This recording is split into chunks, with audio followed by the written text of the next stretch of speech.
নমস্কাৰ বন্ধুসকল, মোৰ ওচৰত আজি ৰিপেয়াৰিঙৰ কাৰণে আহিছে Oppo Reno 8 5G ফোন এটা আৰু মোবাইলটো মানে পৰি পেলাই ডেমেজ হ'ল আৰু দেখিব পাইছে অৱস্থাটো।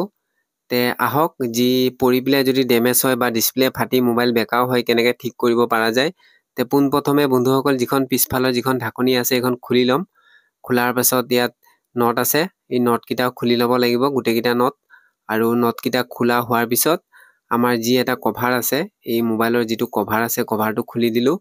ইয়াত দেখিব পাৰিলে ধুনীয়া কৰি লাহে লাহে খুলি দিব লাগিব। খোলাৰ পিছত যিটো বেটাৰী ক্লিপ আছে, বেটাৰী ক্লিপটো এক গুচাই দিলো।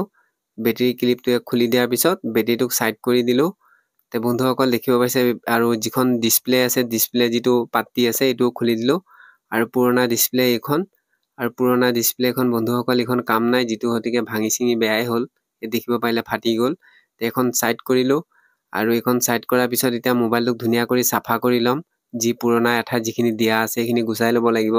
তে বন্ধুসকল আমাৰ এঠা গুচোৱা হোৱাৰ পিছত আকৌ ইয়াত নতুনকে এঠা দিব লাগিব, যিটো হতিকে নতুনকে ডিসপ্লে আকৌ ফিটিং কৰিম। তেয়া দেখিব পাইছে ধুনীয়াকে চাৰিফালে এঠা দি দিলো। আৰু এতিয়া যিখন নতুন ডিসপ্লে এখন ইয়াত ধুনীয়া কৰি বহাম, এখন নতুনখন। এইখন দেখিব পাইছে নতুন ডিসপ্লে এখন, আৰু এইখন হৈছে পুৰণা ডিসপ্লে আৰু এইখনতো কামেই নাই এতিয়া। তে বন্ধুসকল ধুনীয়া কৰি ইয়াত এতিয়া বহাব লাগিব। আৰু বহাওতে যি ফাক এটা আছে, ফাকেদি যি ডিসপ্লে পাত্তিটো আছে এইটো সোমাই দিব লাগিব।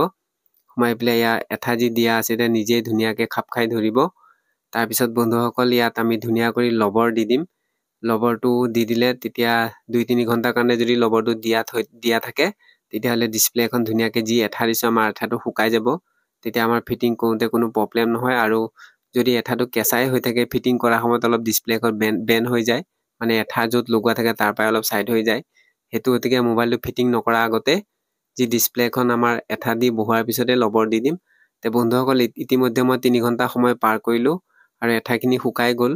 আৰু এইখিনি যি লবৰখিনি আছে লবৰখিনি গুচাই দিম, এতিয়া লবৰৰ কোনো কাম নাই। তে বন্ধুসকল দেখিব পাইছে ভাঙি গ'লে ডিসপ্লে কেনেকৈ ফিটিং কৰিব পৰা যায়। আৰু এইখন যি নতুন ডিসপ্লে এইটো ক্লিপটো, ইয়াত ক্লিপটো বহাই দিব লাগিব। তে বন্ধুসকলে দেখিব পালে কিমান ধুনীয়াকে বহি গ'ল।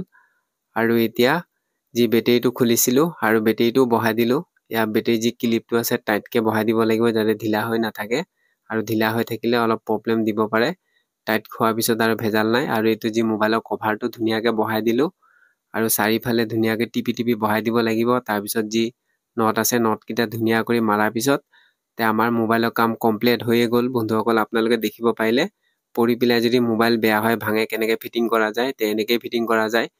তে বন্ধুসকল এতিয়া যি আমাৰ বেকফালে যি এঠা দিছো, যি পিছফালৰ যিখন ঢাকনি আছে এইখন বহিবৰ কাৰণে, কাৰণ ইয়াততো নট চিষ্টেম নাই, এঠাই দিয়ে বহিব।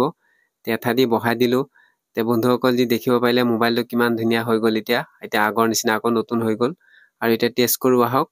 যি নম্বৰকেইটা টেষ্ট কৰি পেলাই চাই লওঁ টাচটোই কাম কৰিছে নে নাই। তে বন্ধুসকলে দেখিব পাৰিছে কিমান ধুনীয়া এয়া কাম কৰিছে, একদম আগৰ নিচিনাই হৈ গ'ল। আৰু ডিসপ্লে এখন মুচি কাচি দিলে এতিয়া চাফা হৈ যাব। তে বন্ধুসকল দেখিব পাৰিলে। তে বন্ধুসকল ভিডিঅ'টো চাই পেলাই যদি ভাল পাইছে, যদি ফেচবুকত চাই আছে ফলো এটা কৰি দিব, আৰু যদি ইউটিউবত চাই আছে ছাবস্ক্ৰাইব কৰি দিব, শ্বেয়াৰ কৰি দিব। তে আজিলে এৰিলো।